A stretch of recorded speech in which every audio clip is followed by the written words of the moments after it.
What if the thing you believe makes you worthless is actually your greatest gift to the world? On a cold street corner, a man sat with nothing left to offer. Or so he thought. What happened next would reveal a truth so powerful it would transform not just his life, but everyone he'd touch. This is that story.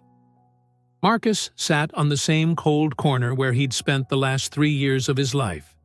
28 years old, a degree in philosophy gathering dust in a storage unit somewhere, and a cardboard sign that read, "Anything helps." But today was different. Today, the sign felt heavier than usual. Not the cardboard, the words, the lie of them. Because nothing did help anymore.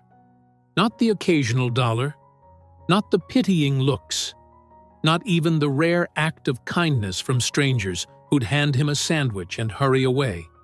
Desperate to escape the discomfort of his existence, his mind had become his worst enemy. You're worthless.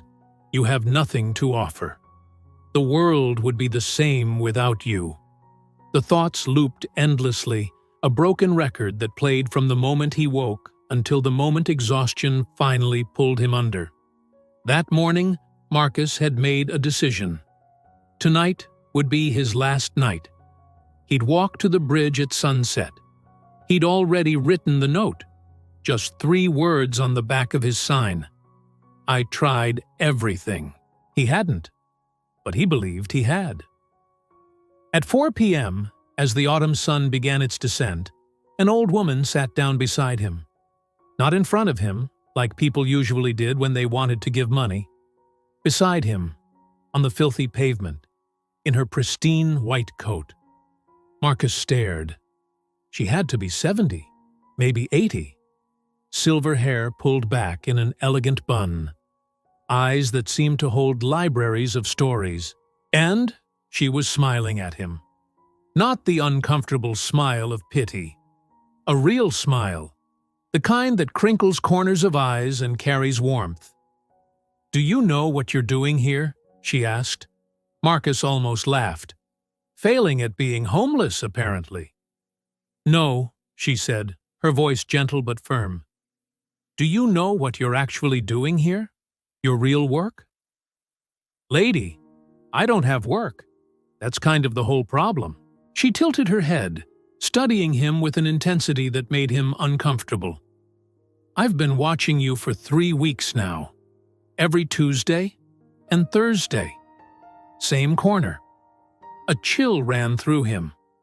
"That's a little creepy." "Perhaps." She reached into her coat and pulled out a small leather journal. "I watch people. It's what I do. And you, Marcus. Yes, I know your name. I heard someone call you that last week. You do something extraordinary that you don't even realize." Marcus's chest tightened. He didn't want hope. Hope was cruel. Hope made giving up harder. "Look," he said, his voice cracking. "I appreciate whatever this is, but—" "You listen," she interrupted. "Truly listen. Last Tuesday, a businessman stopped. Young, expensive suit. He was crying. His phone kept ringing, but he ignored it. He sat on that bench," she pointed across the street, "for 43 minutes. Do you remember what you did?" Marcus frowned, searching his memory. I asked if he was okay?" "No. Everyone asks that. It's what we say when we don't know what else to say." She leaned closer. "You asked him, 'What's the one thing you wish someone understood right now?'" The memory surfaced. The man had looked at him, surprised. And then he'd talked. For half an hour, he'd talked. About his father's death. About the pressure to take over the family business. About feeling trapped in a life that looked perfect from outside. "He gave me $50 when he left," Marcus said quietly. "I thought he felt sorry for me." "He gave you $50 because you gave him something priceless. You gave him the rarest gift in this world. To be truly heard without judgment, without advice, without someone trying to fix him. She opened her journal. Thursday, a teenage girl, 17. She'd been standing at that crosswalk for 8 minutes, phone in hand, tears streaming. You didn't ask her anything. You simply said, "Whatever it is, it won't always feel this big." She nodded, crossed the street. I followed her. I'm a therapist. I was concerned. She went to a coffee shop and called her mother. They're in family counseling now. Marcus's hands trembled. I don't understand what you're saying. I'm saying you've been doing sacred work on this corner, and you don't even know it. I'm saying you have a gift that our world desperately needs. She closed the journal. And I'm saying that gift is about to die tonight on a bridge, unless you let me show you something. He went cold. How did you? The way you keep looking toward the bridge. The way you said goodbye to the coffee shop owner this morning. I heard you. You've never said goodbye before. The way you're holding that sign like it's already worthless. She stood, offering her hand. I can't stop you from making that choice, but I can offer you 1 hour. 1 hour to see what I see, and then you decide. Marcus looked at her hand. Soft, wrinkled, steady. He took it. Dr. Eleanor Chen, she introduced herself as they walked, led him 6 blocks to a community center. Not inside, to a bench in the small garden behind it. Sit here, she said, for 1 hour. But not as Marcus the homeless man, not as Marcus the failure, as Marcus the listener, the real you. I'm going to bring people out, one at a time, and I want you to do what you do naturally. Just listen, truly listen. But this time, I want you to be aware of what you're doing. Watch it happen. This is your big intervention? Therapy in a garden? She smiled. I've been a therapist for 47 years. I've tried every technique, every method, every approach. And I can tell you this, most people don't need fixing. They need witnessing. And you, Marcus, are a natural witness. You see people, really see them, because you know what it's like to be invisible. The first person was a woman in her 50s. Hospital scrubs, exhausted eyes. Dr. Chen introduced them simply. This is Marcus. He's going to listen to anything you need to say. No advice, no judgment, just listening. The woman sat, and then she broke. She talked about her daughter who'd stopped speaking to her, about the guilt of working night shifts and missing her kids' childhoods, about feeling like she'd traded her family for a career that now felt hollow. Marcus didn't try to fix anything. He didn't offer solutions. He simply asked, "What's the one thing you wish your daughter understood?" The woman's face transformed. She knew. The answer was immediate, clear. She thanked him, hugged him, and left. Then came a young man, college student, panic attacks, fear of failure. Then an elderly man, recent widower, crushing loneliness. Then a teenager, gender dysphoria, terrified parents, one after another. 7 people in 1 hour. And Marcus felt something he hadn't felt in years. Purpose. Not from solving their problems. He solved nothing. From creating space for their pain to exist without needing to be fixed or hidden or explained away. When the last person left, Marcus sat in silence. The sun had set. The garden lights cast soft shadows. Dr. Chen sat beside him again. How do you feel? She asked. I feel, he struggled to name it. Like I just did more in 1 hour than I've done in 3 years. You've been doing this all along, on your corner. You just couldn't see it because you were measuring your worth by the wrong metrics. Money, status, success. But humans don't thrive on those things. We thrive on connection, on being seen, on having our stories witnessed. Marcus wiped his eyes. But I'm homeless. I'm nobody. You're homeless. You're not nobody. Those are two different things. She pulled out a business card. I run a peer support program. People in crisis talking to people who understand crisis. Not therapists, not counselors. Listeners. Real listeners. It's volunteer work. 4 hours a week. But we provide housing assistance, job training, a community. She placed the card in his hand. I can't promise you'll never struggle again. I can't promise the thoughts will stop. But I can promise you this. You have something this world needs. Your pain has given you a superpower. The ability to hold space for others' pain without flinching. Because you know it intimately. Marcus looked at the card, then at the bridge, visible between buildings in the distance. Then at the card again. What if I'm not good enough? He whispered. Good enough for what? You're not trying to save anyone. You're trying to see them. You already do that perfectly. What if I fail? You will. Repeatedly. That's not a failure of your worth. That's called being human. She stood. The question isn't, what if I fail?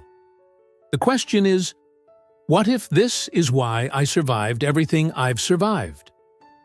The words hit him like a physical force. What if this is why I survived? What if the depression, the homelessness, the rock bottom? What if it wasn't meaningless suffering? What if it was preparation?